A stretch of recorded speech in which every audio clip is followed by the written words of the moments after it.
Hey everybody, Brent back with another edition of Near Mint Musings. And this is exciting times for me because I've been wanting to start a video series and I use that cautiously because so many times I have delusions of grandeur. It's like, I'm going to start this great series and I get two, maybe three episodes in and I fizzle. And it's like you've heard it by many times before, especially around YouTube Hall of Fame ballot times. It's been mentioned, and it's so true. It is hard to do um, content consistently, and I try to, when I make my videos, be very purposeful, and when I make them, because my hope and goal is that somebody will for whatever reason, decide to spend, 10 or 12 minutes of their good time watching me blather on about cardboard. But I try to be purposeful when I do it. But man, it's so exciting when you have these great ideas and then the grind hits and you're like, man, I just don't know if I can continue doing this. So I hope this is more than just a one, two, or three episode series. I'll do these occasionally, periodically, no promises. But anyways, I, over the few years, have realized I have collected and amassed quite a few postcards and postcard type cards. Now, when I say type cards, I'll use the term loosely. Oversized cards.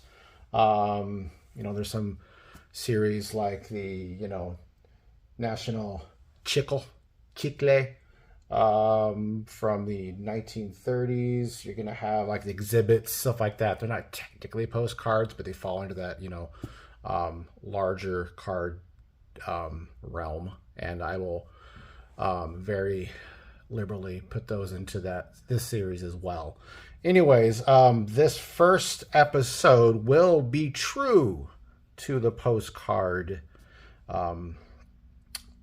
moniker, and I will show you just a smattering of some of, randomly, some of the postcards that I've amassed and kind of tell you about them.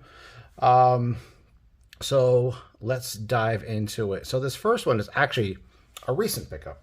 And this is kind of what started, like, you know what? I just need to start showing these. These are a lot of fun. And maybe you'll see things you've never seen before.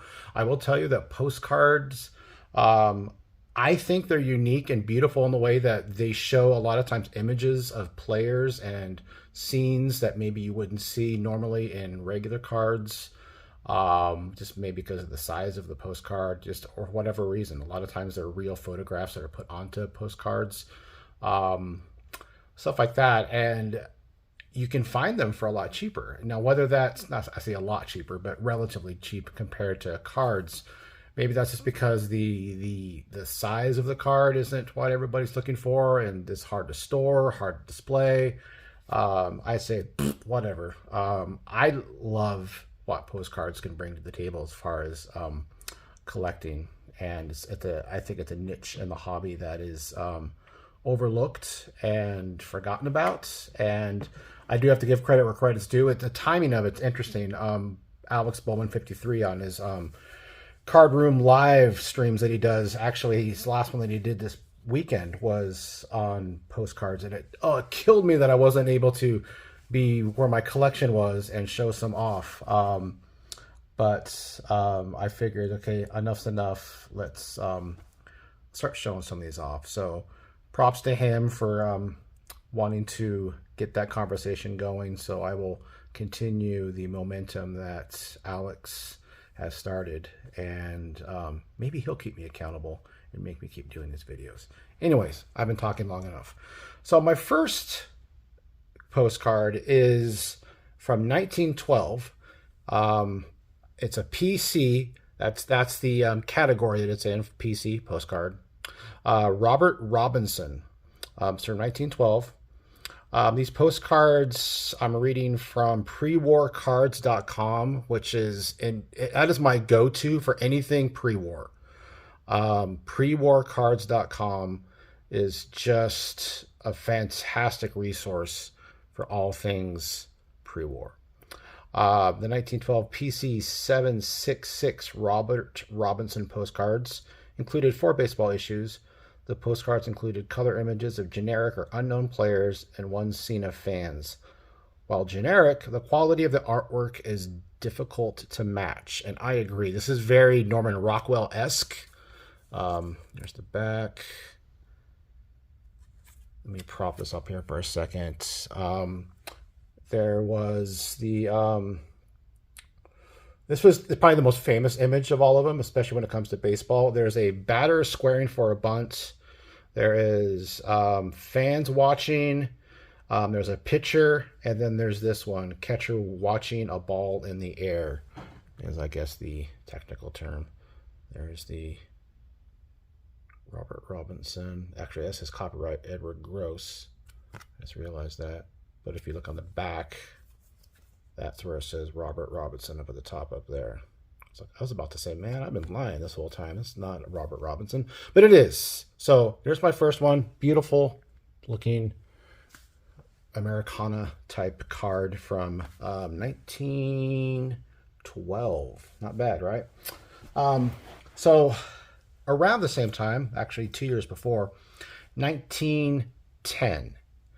I think I've shown one of these on one of my rare mail day type videos. I think probably about 6 months ago I showed one of these. This falls under the category of PC 798. Comic Sports is the category it falls under. And this technically is a 1910 colonial art publication. And they were called Baseball Lovers. And basically what they were kind of like a Valentine in a way, for adults. This is called a highball. You get it. You know, they're having a cocktail, a drink. And then there she is, you know, just looking at him like, you naughty boy. Or something. Again, postcard on the back. Sometimes you'll get these and they're filled out and there's a stamp and they're postmarked. I think that's kind of fun. If you ever get one of those and they're graded, they will almost automatically be a 1 or an A for authentic because of the writing on the back. So it's another reason why you can get these at an affordable price. If you don't care about the back, and that sometimes I think that adds character to it. And I'll show you one here in a second. Actually, I'll show you one right now. As you stare at that, let me show you this one right here. This is tie game. He's tying her shoe. Clever. But look at the back, right? And you can see when they're postmarked. October 16th, 1910. In Montana. And yeah, so I think that adds a lot to the character of the card itself. It's kind of fun. A couple more. Batter Up. I really like this one. Really cool pose. These are fun. These literally, I think, were $10 each. The graded one, I think, was $40.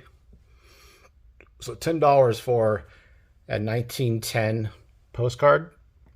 That just, you know, obviously it doesn't have a player in it, but it's just kind of gives that vibe of the day. And this is the last one. This one actually has a different border around it. A home run. I'll let you decide what's going on here. Yeah. They say 3 is a crowd, but this one's different. This one actually, I believe, is Roth and Langley. The other ones are Colonial Art. I believe this is a Roth and Langley.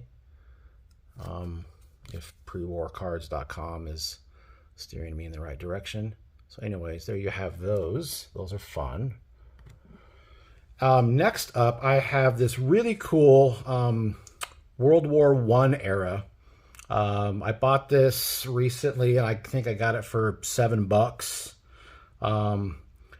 These are some Army guys taking up a game of baseball. This is probably 1916 to 18 is the estimate for this. Just really cool scene. I love the uniforms in the back. Just a, you know, makeshift, find a dirt field, get a bunch of guys together.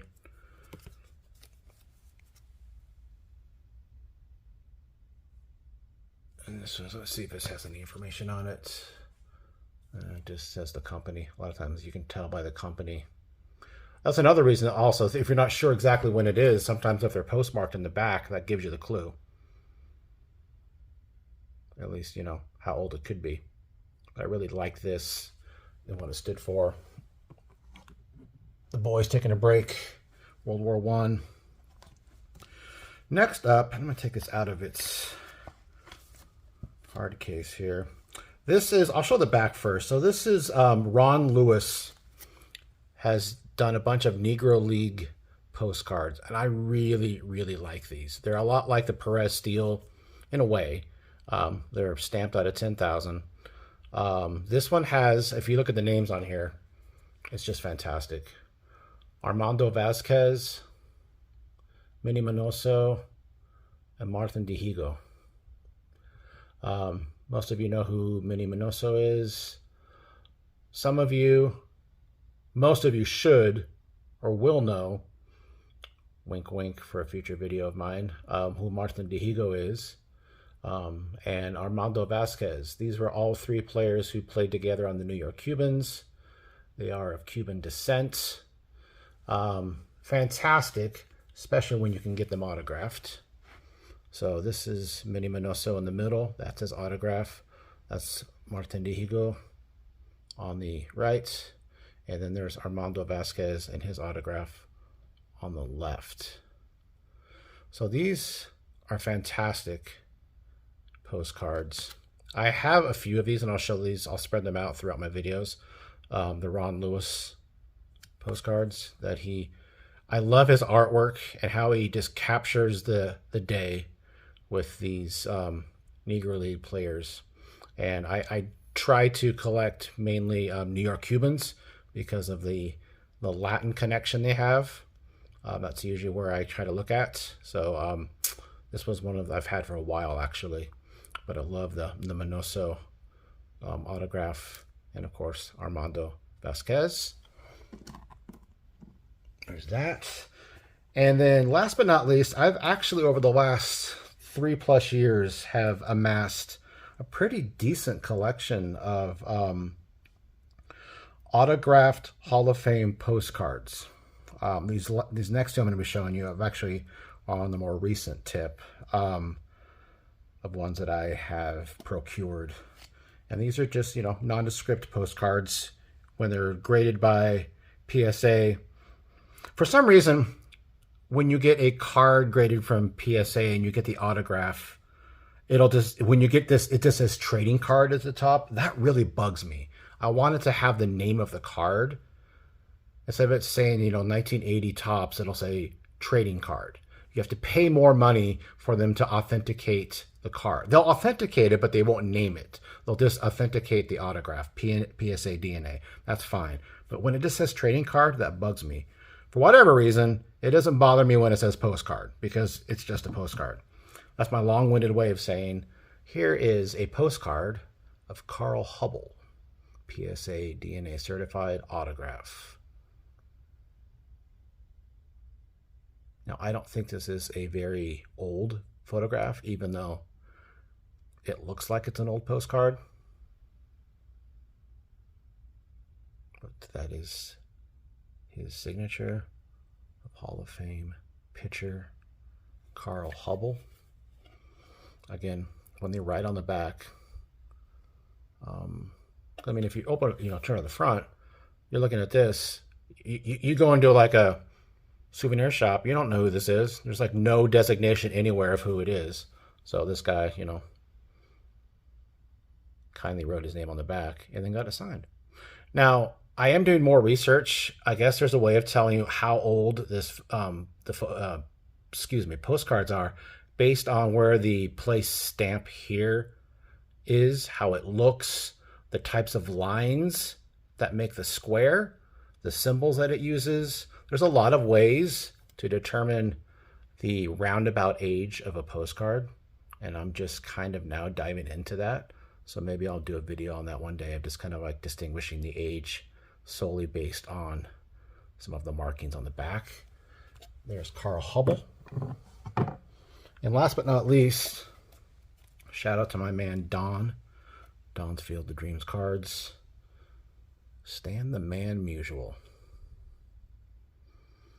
Now, I had mentioned earlier that postcards tend to not cost as much money. So if you were to get a Playing Days autograph, Playing Days card autograph of Stan Musial, hundreds of dollars. And a lot of times the image is, whatever. But you know what? He signed a card, and that's cool. Don't get me wrong. This right here, full disclosure, cost me $65. And I love this picture. This isn't a picture you're going to see on cards that I know of. Correct me if I'm wrong. I don't know all the images on Stan's cards. He doesn't have a whole lot of cards, so it's probably not that hard to remember his images. But this image of Stan, the smile, and then the great full blue autograph across the chest, just is fantastic to me. Again, nondescript on the back. Notice you don't have to write on the back who it is, because everybody knows this is Stan Musial. How cool is that? So I would suggest, if you're looking for a way of getting Hall of Fame cards, autograph Hall of Fame cards that have amazing pictures of them. Often they just come across as more genuine. I don't know. Maybe it's just me. I'd look into postcards. These are really beautiful and fun, and just, a great way of collecting some of the greatest players of all time. So this is my first installment. Hopefully there will be more. That's my plan. I have many other postcards and larger cards to show. So hopefully you've enjoyed this, and let me know in the comments down below what you think. What are some of your favorite postcard type cards? Do you collect postcards? Do you have them? Anything you want to mention. I love getting your comments and feedback, and definitely will plan to do another video like this in the near future. Until then, I appreciate you all. Thanks. Have a good one.